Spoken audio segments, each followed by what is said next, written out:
Hello and welcome. This is Background Screening Tips and Tech with me, Tim Santoni, and my co-host, Joe Berlin. Joe, thanks again for joining us today. Today we have a special episode of the show. We have a guest, Matt McGregor from First Advantage is joining us. He is an expert in the nonprofit world, and I'll let him take a few minutes, introduce himself, his role, and go from there. And again, please feel free to leave any questions for us that come up that we do not answer in the show notes or however you're viewing this episode. So Matt, I'll let you kick it off and let us share a little bit about yourself, your background, and how you came to be kind of the nonprofit expert over at First Advantage.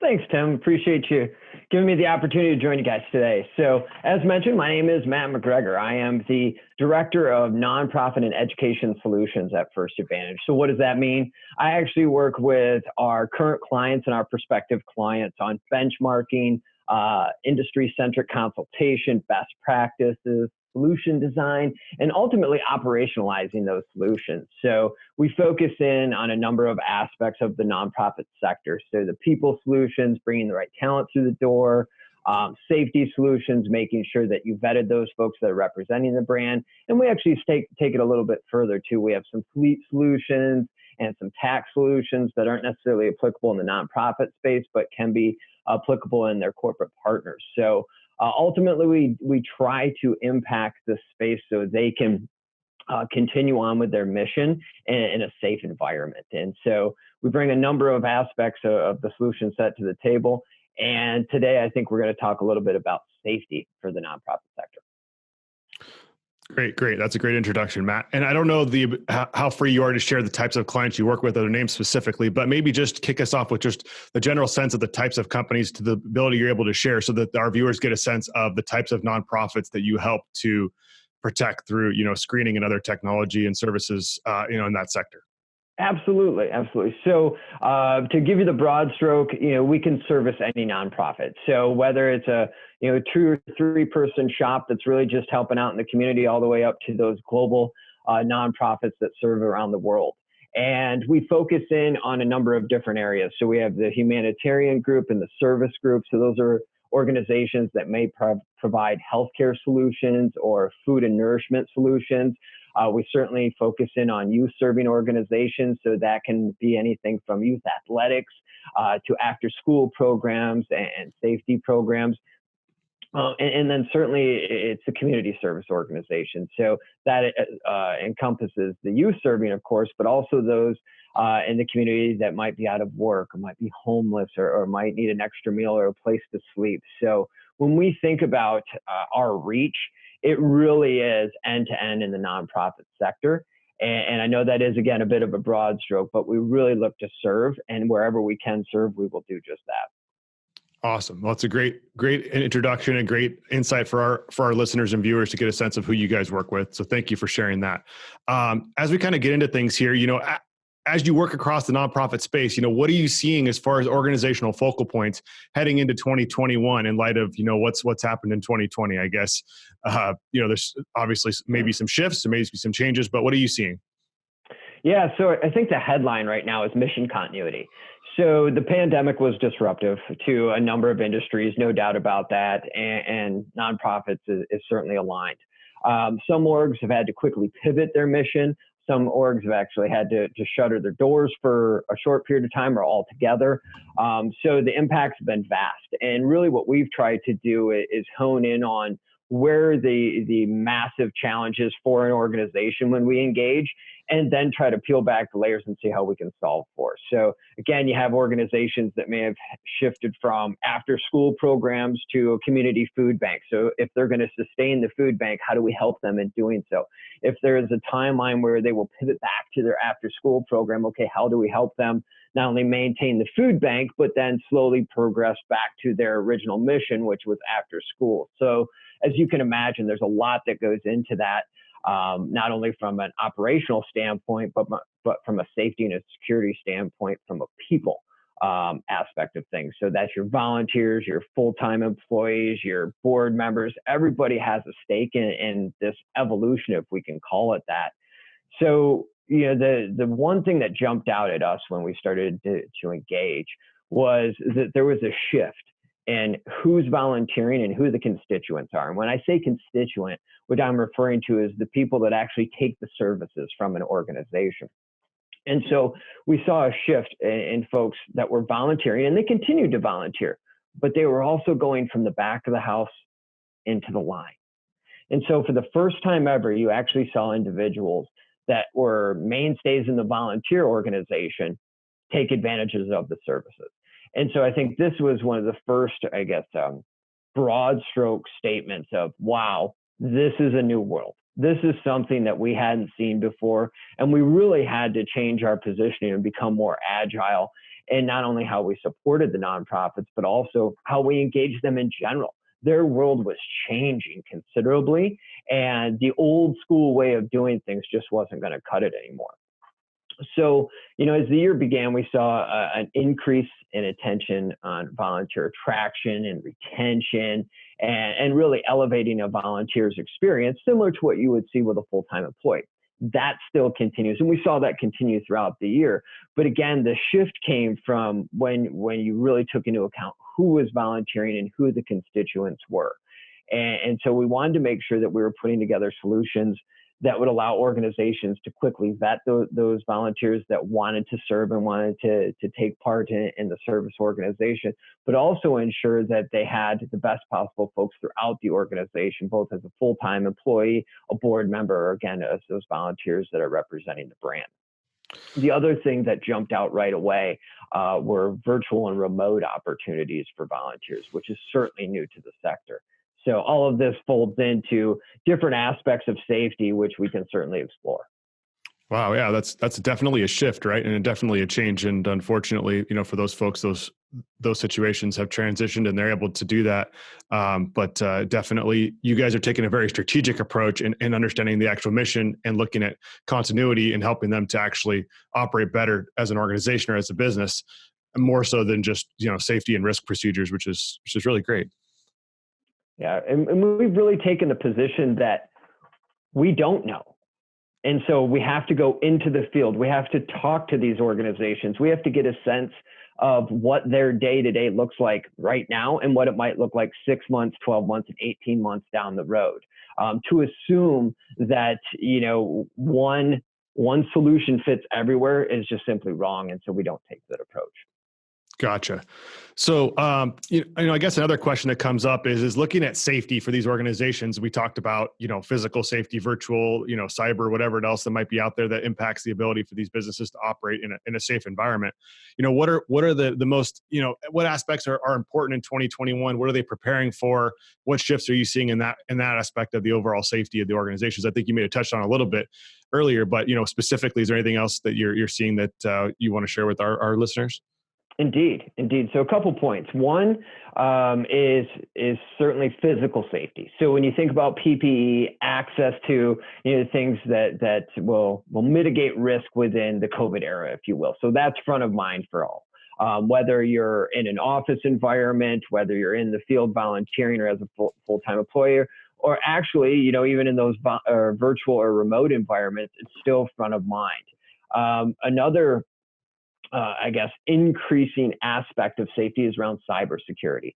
So we're seeing more and more organizations pay attention to their intellectual property, to the security of their volunteer and their donor information, and also, the shift to virtual and remote opportunities and ensuring that you have proper cybersecurity in place there. Typically, we see VPNs being put in place as they should be.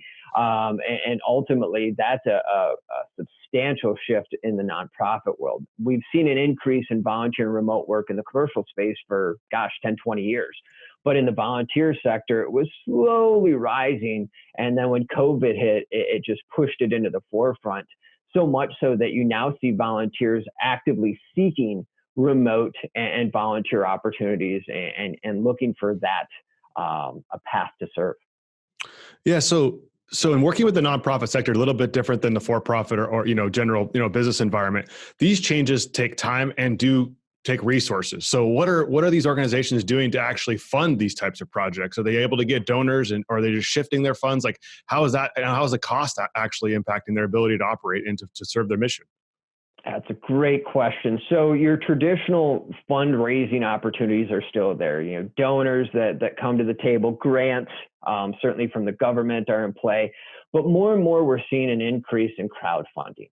Crowdfunding has been in place for, 5, 6, 7, 8 years, but really over the past 12 months, it was embraced in the nonprofit community. And then again, when COVID hit, it was really pushed into the forefront. So digital engagement with the donor community has been on the rise for years. But ultimately what that looked like was traditional email outreach, phone call outreach, and giving them a digital environment where they can donate or learn more about the mission and certainly see what's going on within the mission. Crowdfunding in particular came into the forefront this year because organizations were just slammed, candidly, by COVID. Some had to shut their doors, some had their funding paths cut off or decreased substantially. So they had to get creative. How do we get more dollars through the door so we can continue on with our mission? And crowdfunding and its basis stepped in and said, hey, just by nature of how this works, it can help. Gotcha. Yeah. And Joe, I wanted to bring you in on this. So I think that Matt brings up a good point, which is the fact that the demands on HR, whether it's in a nonprofit or for-profit world, have increased steadily and are much more, I guess it's business as unusual, right? They're doing the normal things they have, but they're adjusting all their practices. Joe, what are you seeing in terms of the strains that's putting on HR administration, VPs of HR, HR generalists, and, directors of HR, in their day-to-day, work life? Yeah, it's interesting. Not last week so much because we were going into a holiday, but definitely the weeks prior. I can tell just by talking with contacts of mine that their time is of the essence. They have a very small sliver of time to get anything done. And so, you're seeing that happen, right? And, to Matt's points, those roles are changing. They're shifting, right? And specifically speaking about the nonprofit sector, and you brought up crowdfunding. Who's running the crowdfunding now, right? Like, I mean, it's probably the same people who were running some of those other typical events to raise money and whatnot, but it's a completely new and different way in which to do it. And so now they're not only having their normal typical responsibilities, plus the retention, plus the attraction of new employees, but now they have to learn a whole new system to be able to raise that money, right? And so that takes away from other aspects. And so, I know one of the things that we want to get into and kind of one of the next questions for Matt's going to have to do with brand name protection and how do you ensure that you keep those things safe. Those same people who are in charge of that very aspect, so running the background screening program on a day-to-day basis, for instance, those people are being pulled in different directions that they haven't had to deal with lately. So I'd be interested in any insight Matt has on that as well. Yeah, Joe, you hit on a couple of important points that these positions are evolving.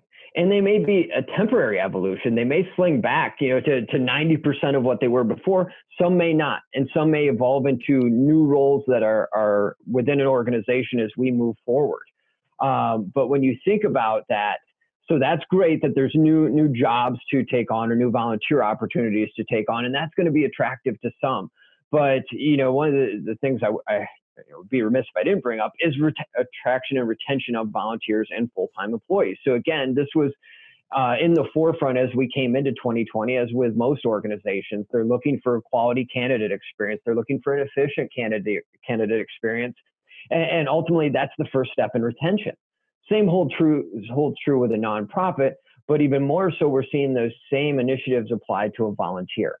So the volunteer is also looking for a good attraction experience. They're looking for a good onboarding experience. The volunteers that are looking to stay long-term, they want to be developed. They're looking for those learning and development opportunities, just like a full-time employee would be. So Joe, as you mentioned, these existing employees are stretched. They're not just stretched in their duties, they're also stretched with how they can accommodate the new demands of this employee and volunteer environment and community. Because the reality is this: as everybody gets better at it, everybody gets a better mousetrap, if you will, to attract folks in. Well, then you're going to have to up your game. You're going to have to make sure that it is efficient. You're going to have to make sure that it's mobile enabled. You're going to have to make sure that it's easy to click through. And when it's not, you're going to have erosion of your candidate pool. And again, that holds true with volunteers just as much as it does with full-time employees. Sure. So Matt, we talk about, risk prevention and brand reputation, which is crucial, right? As we're looking to bring in donors and in these changing times where there could be exposure to risks, whether that's cyber or funding or, fraud or embezzlement, all those things that could really impact a nonprofit, just like they would impact a normal business. And even more so sometimes because the brand reputation that's lost can sometimes never be restored, and we talk about the stresses put on not only the organizations, the board, the HR team, the actual employees. The stress put on them is greater, and that's because of these heightened situations. So, in terms of reputational brand protection, what are some things that nonprofits that you're talking to are looking to implement to kind of mitigate exposure to those potentially new, elements of reputational risk? Yeah. So one of the areas is increased due diligence on talent. And when I say talent, both volunteer and full-time employee, increase due diligence on your board and your leaders and your executives, and increase due diligence on partner volunteers. So I'll talk about each of those things. So certainly the due diligence on a full-time employee or a volunteer, that's going to have an impact on brand and reputation. If something goes awry and the press gets a hold of it, we all know what can happen to an organization when that is the case. So we're seeing with volunteers in particular, an increased spend. And I know that sounds counterintuitive right now, to potentially spend more when funds are down, but you really cannot risk impacts to the brand. To your point, Tim, sometimes you just can't get it back. And so we're seeing folks spend a little bit more on volunteers just to make sure that it's the right person for the right role at the right time. Same holds true with your full-time employees, a little more spend, especially on those senior leaders and executives. You do not want the press to find something that you didn't. And more organizations are realizing that just can't happen. They've seen it in the press enough times where a brand is just destroyed and sometimes just has to shut the doors completely because of one mishap from somebody in a senior leadership role. So the increased due diligence, no doubt about it. The organizations are really spending the time and energy to make sure it is the right person. The other aspect, again, is looking at the senior leaders in particular and getting an understanding of their full background. Many times when somebody steps in and wants to run a nonprofit, we embrace that. We invite that they bring that experience and that skill set to the table, but we want to make sure that they have the best interest in mind of the organization. They're not dragging something negative with them that could potentially jump into the forefront at the worst possible time. And then the last thing is this. So in the nonprofit sector, oftentimes volunteers can come from a myriad of environments. So you have your organizational volunteers, the volunteers that raise their hand and say, hey, I want to be a part of this brand. And then you have your corporate volunteers that come from corporate entities that partner with the brand. And then you have other nonprofits that will actually share their volunteers with the brand. So those all offer a point of risk. So we talked a little bit about the vetting of the volunteers that come direct from the org. The org has control over that. Where they have a minimal amount of control beyond, hey, we'd like you to do this, is the volunteer vetting that goes on at the corporate partners, as well as at the other nonprofits that may share or loan their volunteers over. So this is, again, where we're seeing an increase in transparency and due diligence.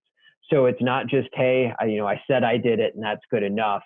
More and more of these corporate partners and partner volunteer organizations, if you will, have to show that they've actually done what's asked of them, have to show that they've matched the screening criteria and the vetting criteria that the centered organization requires. Again, that's ultimately brand protection for the centered organization, but also for the corporate environment, as well as the partner nonprofit that are feeding volunteers in. Yeah, it's almost the equivalent to extended workforce or your gig economy or consultants and contractors in the business world. So definitely a crucial point. And I think, Joe, in hearing Matt talk, I think that one of the things that comes to mind is that working with an expert who understands how an organization works, whether that's a for-profit, nonprofit, in different sectors, and how the interchange is crucial. And we talk about digging deeper and the issues that come with that and finding things before the press does. But I think that's why I think that a one-click background opportunity is not necessarily the best. And that's why partnering with someone like Matt and First Advantage has its value, because those risks that are being prevented are some things that a lot of these organizations can't see, that Matt and his team have seen over and over again. And also the compliance. We want to dig deeper, but doing it in a compliant way. So you don't want your nonprofit to be sued for unfair hiring practice or for doing something that's not proper. And compliance is at the forefront of the background screening world.